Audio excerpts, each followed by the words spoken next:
तो मुझे सिर्फ वर्ब लगाना है। अब लेकिन जब वो सेंटेंस बना रहा है तो मैंने आपको क्या कहा, व्हाट के बाद आपकी एक सहायक क्रिया होती है, क्या तुम करते हो, क्या करते हो, तो व्हाट करेक्ट होना चाहिए। व्हाट, अब सहायक क्रिया यू है, यू के साथ डू आता है तो सहायक क्रिया डू आएगी। What do you do every morning, ये जो लाल वाला है ये करेक्ट है।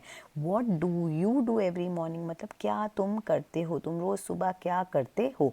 तो देखिए WH फैमिली के बाद हमारी सहायक क्रिया आई डू, फिर आया हमारा सब्जेक्ट कि तुम क्या करो। ये दो दो डू का मतलब, यहाँ पे डू के दो अलग मतलब हैं। यहाँ पर ये सहायक क्रिया है, यहाँ पर ये मेन क्रिया है। यहाँ पे ये बन गई क्या करते हो, तुम सुबह सुबह क्या करते हो, ये बन गया कि करते हो। ठीक है, क्या करते हो। उसके बाद है, अब वो बोलता है आई वेक अप एट 7, मैं 7 बजे उठता हूँ, बिल्कुल परफेक्ट है। ताते थी है, तुमने सिर्फ वर्ब उठने को वेक बोलते, तुमने वेकअप लगा दिया। फिर यहाँ पर तुमने क्या कर दिया, and I am brushing my teeth.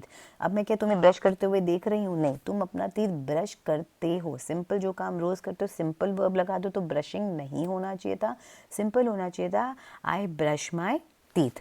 तो यहाँ पर ये गलत हो गया। बहुत से बच्चे कंफ्यूज होकर आईएनजी लगा देते हैं। आईएनजी अब तब लगाओ जब आपके सामने कोई एक्शन हो रहा हो।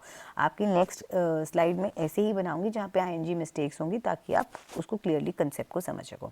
फिर उससे क्वेश्चन पूछा, क्या तुम टी कॉफ़ी पीते हो, उसकी आदत पूछी। अब उसने देखो क्या कर दिया, सब्जेक्ट से क्वेश्चन शुरू कर दिया, यू ड्रिंक टी कॉफ़ी, तुम चाय कॉफ़ी पीते हो। अपनी टोन बदल के तुमने कह दिया, बट वो क्वेश्चन तो सही नहीं बना। अब किससे, अब क्या तुम, क्या के लिए क्या लगाओगे, यहाँ तो तुमने लिखे तुम चाय कॉफ़ी पीते हो, तुमने क्या तो लगाया नहीं। क्या के लिए क्या लगता है, हेल्पिंग वर्ब। हेल्पिंग वर्ब जब अपनी तरफ से लगाना हो क्या लगाएंगे, डू। तो डू यू ड्रिंक टी और कॉफ़ी, भाई क्या तुम चाय कॉफ़ी पीते हो। क्लियर। अब इसका आंसर क्या होगा, हाँ या ना। Yes I am drinking tea daily, तुम रोज कर रहे हो और अभी मेरी आंखों के सामने कर रहे हो, मेरी आंखों के सामने रोज यही एक काम हो रहा है, कोई स्टिल मूवी तो नहीं चल रही।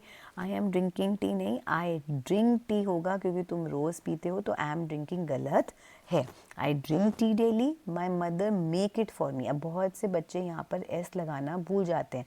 मैंने आपको क्या कहा, जब एक नाम होता है, एक वचन होता है, वो वीआईपी होता है, उसके साथ एक एस लगाओ। बोलते वक्त हम ये चीज़ें नहीं रियलाइज़ करते। I drink tea, my mother makes it for me. ठीक है।